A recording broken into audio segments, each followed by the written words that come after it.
once again to our Color 10 studios tonight as we continue reflecting on the tragedy on Table Rock Lake 1 year ago. Hello again to you. I'm David Oliver. And I'm Heather Lewis. Tonight you've heard about the victims and those who were closest to this tragedy that night. Our Crystal Blair spoke with the head of nursing at Cox Health about the response at Cox that night. As a director, I was at home. It was after hours, and so we're on call. So we got a call that there was a mass casualty incident. Aideen Smith, the director of nursing at Cox Health Branson, says her workday started the day after the duck boat tragedy. Sometimes it's better to just wait and see what your role is going to be. So I was on standby, so my role really didn't start till the next morning. Hi. Smith and her therapy dog, Gus, went into action. I knew he'd be particularly important that morning. Animals are very good with kids. There were several kids involved that were in terrible shock. So my role was to hit the ground running and go see those kids first thing in the morning. So that's what we did. She says she knew it was bad, but she soon learned it was worse than she expected. We had several people, but I was expecting a lot more people. It was unfortunate that we had more that passed away that made it to the hospital for us to care for, and that's always a difficult thing to swallow. I come from a trauma background, so I've seen a lot of terrible things in my experience as a nurse. But you don't really have to deal with the heavy emotional impact that this particular incident had. The kids that I encountered. The first child Smith and Gus visited lost his entire family. I just sat on the bed with him, with Gus, my dog, and he played and helped that child just kind of have a sense of normalcy for a minute. The boy shared that he had a dog, but his mom, who died in the tragedy, was the only one who knew where the dog was. Now his biggest concern was where he was going to live and would he be able to take his dog. So our staff went into action, and social workers and everybody, and they were able to find his dog. And he did end up living with an uncle who let him keep it. We don't really deal with emotion until it's kind of after the fact.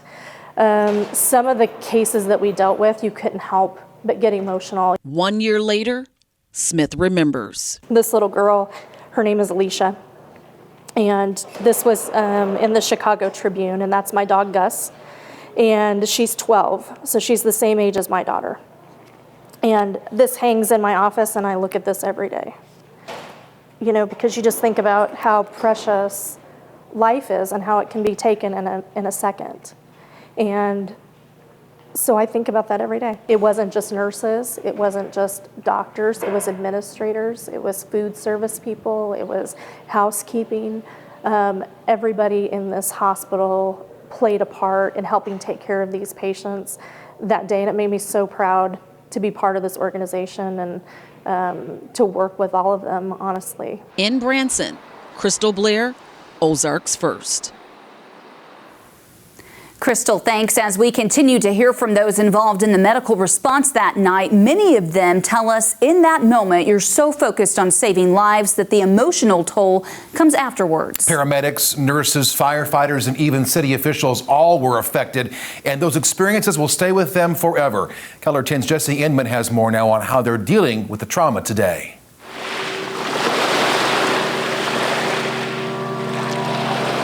I sat there at the table and I looked at the pictures that were taken of these families as they were getting on board, and they were so excited and had smiles on their faces. And you know, you just can't help but think, you know, what were they thinking at that time, and how that something that was so great and so positive and so wonderful changed their lives forever. I know it changed mine forever. For 4 years, Karen Best was the mayor of Branson. But in her final summer on the job, 17 people perished on one of the town's oldest attractions. Best says everyone needed time to process things, as many city officials interacted directly with victims' families on that night. All of the staff that was so closely involved in the process, I asked them to take 24 hours and just decompress, just to, whatever that meant for them. I'm not a person that writes things down, but I actually took 24 hours and I took time to journal the events.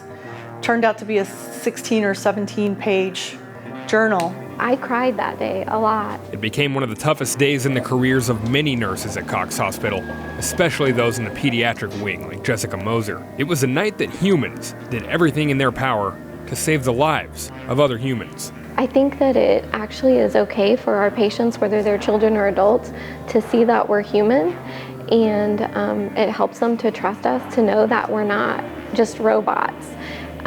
So I did cry several times throughout that day. There was a lot of emotion. In the aftermath of the tragedy, Vice President of Clinical Services Lynn Yagi says the mental health of the medical team was a priority for Cox Health. They brought in a critical incident team to help with counseling. That takes a toll on everyone involved, and so you do a debrief and we talk about what things happened and how we're feeling, and those are very cathartic and very therapeutic for the team. Some of the first people to look victims in their eyes were paramedics or fire and rescue crews. Getting duck boat passengers from the lake to the emergency room is a trip that comes with unimaginable pressure, and for some, it required time to heal. It was an opportunity to say whatever you needed to say, get it off your chest, talk to the other people that were there that experienced it with you, cry together if you need to, anything you need to do to make it better. And then past that, we have counselors through our employee assistance program that we helped our crews out with. We made sure we got them in with those professional counselors. Western Taney County Fire Chief Chris Burnt says many first responders fought the feeling of helplessness, and the need for further trauma therapy in general is crucial. And there were some local people that really bent over backwards to help with that. But true trauma counseling is really missing. In fact, I would say for the whole industry, it is missing. We got some, but I would not say that we got plenty, and I'm not even sure that we got enough. Going forward, the healing process is something that people are taking day by day. No two people get past tragedies in the same way, especially the one on Table Rock. We all remember it. We don't talk a whole lot about it. Those scars are still there and they still hurt. In Branson, Jesse Inman, Ozarks First.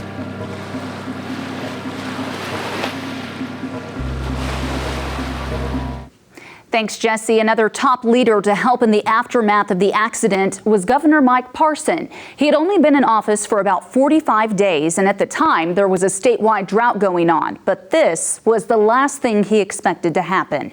Parson got a chance to talk to Tia Coleman about losing her 3 children. He says as a grandparent, he realizes how blessed he is to still have his own. Parson also spoke to a young boy who is now without his parents. And you could almost tell he was almost in a little bit, I want to say in shock to a little bit, because I don't think he really comprehended what all had taken place. I mean, he realized something bad had happened, but I don't think he really knew the effect of what tomorrow and next week and next year was going to be about it. And your heart just went out to that little boy, because you just think, I mean, the reality of what he's going to have to go through the rest of his life, not just tomorrow. That was one of the most touching, moving moments, I think, for me. Probably one of them since I've been governor. To have to go in there and face those people. Trying to think, what do you say? I was really just trying to be Mike Parson and just go in there and try to say, hey, sorry it happened, but I care. The governor says if the boat captain or company are determined to be at fault, he'll look at some safety regulations to make sure it doesn't happen again. Well, so you may be asking now, what's left of Ride the Ducks in Branson? Well, since last March, Ripley Entertainment began turning the property into an attraction called Top Ops. It opened in early June and has a patriotic theme. Just a few of the things visitors can do include laser tag there, agility courses, and mazes. Ripley Entertainment is donating 10% of admission proceeds now from 2019 season to local police, fire, and emergency responders. The company set a minimum donation at $100,000.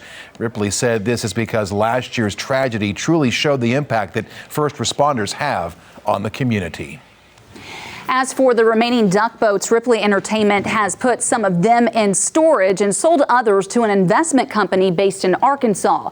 The owner of that company said he does not have plans for the 18 duck boats he purchased. He said he might sell them or refurbish some. Well, Branson Mayor Ed Akers says that he believes the community is having a tough time healing, and the memories of what happened on July 19th, 2018 remain too vivid for a lot of people.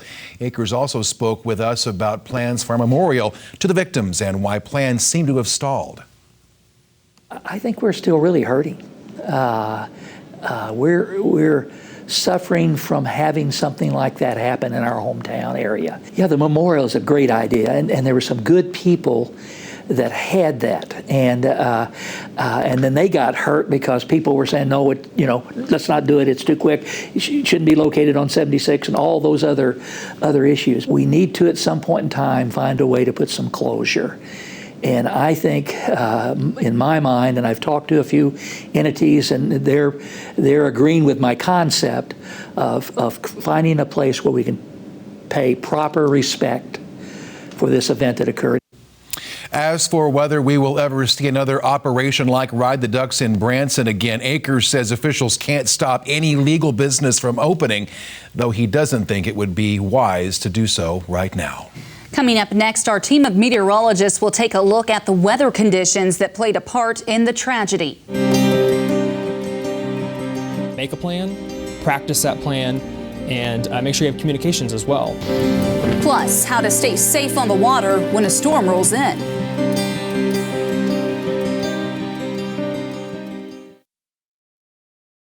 Welcome back. On this day a year ago, we were forecasting a routine severe weather event. A line of storms rolling through, fueled by summer heat and humidity. Damaging winds, heavy rain, and lightning were the main concerns. But those were just the first dominoes to fall in a tragic sequence of events that led to the loss of 17 lives that day. Let's take a look back at the storms that were a huge player in the tragedy and the ingredients that came together that day to make them deadly. First, a strong storm system was passing through the upper Midwest. This generated a corridor of strong atmospheric winds directed at Missouri, winds that played a critical role in organizing storms that day. Second, a morning round of storms that pushed southeast through eastern Missouri helped to sharpen up a front across western Missouri during the afternoon. And third, high levels of heat and humidity developed just west of the front during the afternoon, creating a super-fueled path for storms to follow later in the day. These three ingredients added up to a wave of storms that swept across southwest Missouri and northwest Arkansas, known as a derecho, a long-lived line of intense storms that produces widespread damaging winds. Here's a look at the timeline. The Storm Prediction Center advertised a severe potential early in the day. By late morning, it was clear ingredients were in place for severe storms, and a severe thunderstorm watch was issued shortly after 11 a.m. Storms originated around the Kansas City area early in the afternoon, merging with another cluster of severe storms moving southeast through eastern Kansas by mid-afternoon. These storms gathered steam, producing wind gusts that topped 80 miles per hour before surging southeast into southwest Missouri. A derecho was born. The line of severe storms and damaging winds hit Springfield before 6:30 with a gust of 74 miles per hour recorded at the airport. The severe nature of the winds and likelihood of damage prompted a rare sounding of the storm sirens across town, usually reserved for tornado warnings. The city will sound the sirens in cases where winds of over 70 miles per hour are expected. The line of storms then plunged south toward the Branson area with strong winds of 55 to 65 mile per hour, arriving around 7 p.m. on the east side end of Table Rock Lake. The sustained high winds churned up the lake, causing Stretch Duck 7 to take on the water and then sink within minutes of the storm's arrival. And what was interesting and unusual about those storms that day is that gust front was way out ahead of those lines of storms. So those gusty winds came in while the sun was still out, possibly catching some people on the lake off guard. This is critical to be weather aware on the lake and know that those changes are possible. So we took a look back at what happened and a look ahead at preparedness. Take a look. July 19th, 2018. Just updating you on the progress of this line of severe storms with damaging winds. Severe, non-tornadic storms were so strong. This is part of a surge of wind energy which cut across the Springfield area. We had reports of wind gusts as high as 74 miles per hour at the airport. Straight line wind damage warranted interrupting TV programming and sounding the outdoor sirens in Greene County. This line of storms dove south towards Table Rock Lake, and just a few short hours later, what a storm today on Table Rock. those same storms had us asking, how did this happen?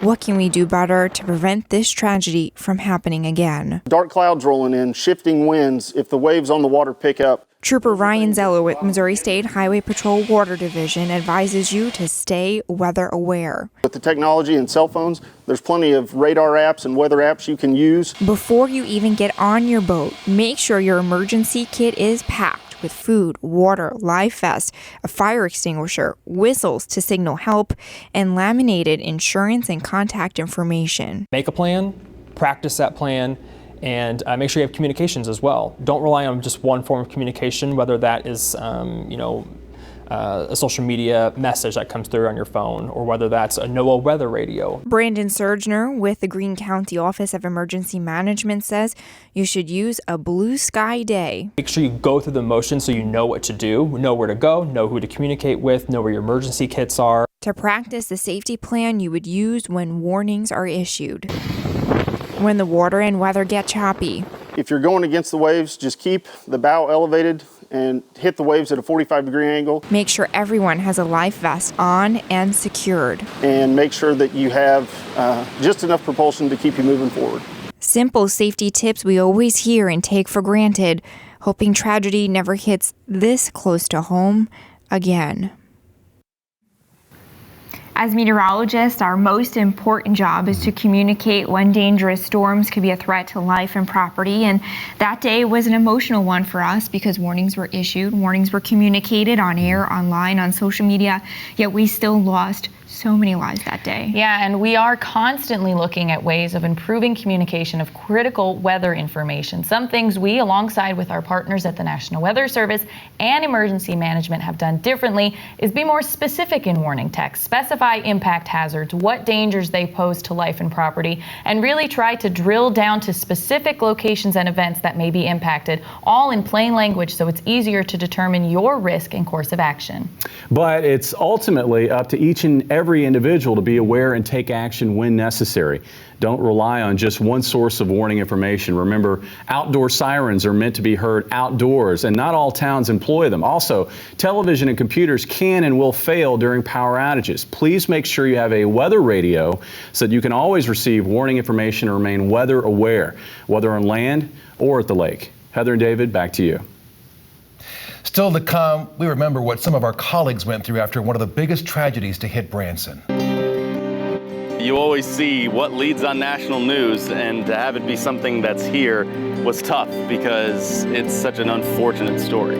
A look back at covering a mass casualty incident through the eyes of a journalist when taken by storm continues.